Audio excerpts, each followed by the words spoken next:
ಕಪಟ ಇಲ್ಲದ ಊರಿನಲ್ಲಿ ಕರುಣೆ ತುಂಬಿದ ನಾಡಿನಲ್ಲಿ ದಿನವೂ ಕ್ಷಣವೂ ರಣಕಲಿಗಳಿಲ್ಲಿ ಜನನ. ಕನ್ನಡದಲ್ಲಿ ಉಸಿರಾಡುವುದೆನ್ನದೆ ಕನ್ನಡ ಉಳಿದು ಬೇರೆ ಏನಿದೆ.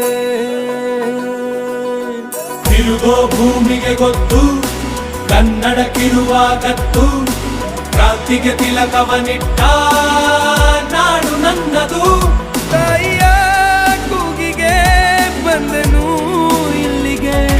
ಧರಣಿ ಮಂಡಲ ಮಧ್ಯದಲ್ಲಿ ಮೆರೆವ ಕನ್ನಡ ದೇಶದಲ್ಲಿ ಒಳಗೋ